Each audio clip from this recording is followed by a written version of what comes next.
Gravity वो force जो हमें धरती पर बांधे रखती है, वो फोर्स जिसके कारण ग्रह सूर्य के और उपग्रह ग्रहों के चक्कर लगाते हैं, और यह वही फोर्स है जिसके कारण ऊपर फेंकी गई कोई चीज़ नीचे आती है।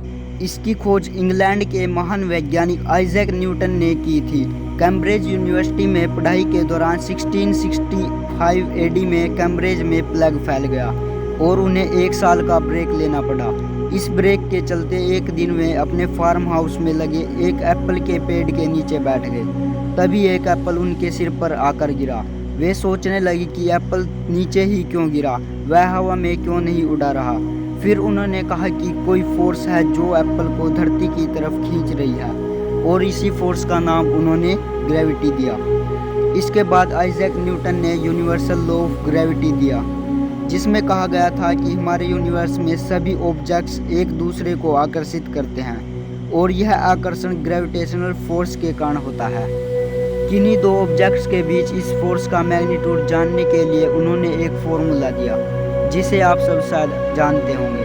वो था F=G × m1 × m2/r², where G is the gravity constant, which is equals to 6.67 × 10⁻⁻11 Nm² per kg², और m1 m2 are the masses of two objects and r is the distance between two objects।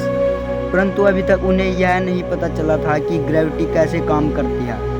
इसके बाद German में जन्मे एक महान वैज्ञानिक Albert Einstein ने 1916 में ग्रेविटी को लेकर अपनी theory the general theory of relativity को पब्लिश किया।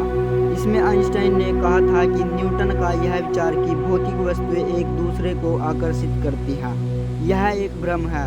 उन्होंने कहा था कि पृथ्वी अपने भारी मास के कारण स्पेस टाइम में मुड़न पैदा कर देती है, और जो इस मुड़े हुए स्पेस टाइम के कांटेक्ट में आता है वो पृथ्वी की तरफ खींचा चला जाता है। हम लोग मुड़े हुए स्पेस टाइम में रहते हैं, इसलिए हम पृथ्वी की तरफ ही खींचे रहते हैं।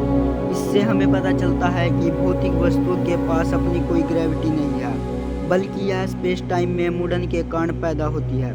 आइए इसे एक उदाहरण से समझते हैं।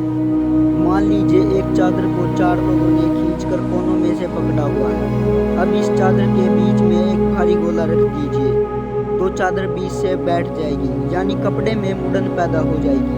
अगर अब आप इस चादर के कोनों पर हल्की गेंद को रख देते हैं तो यह अपने आप भारी गोले की तरफ खींची चली जाएगी। यही सेम प्रोसेस हमारी पृथ्वी के साथ होती है।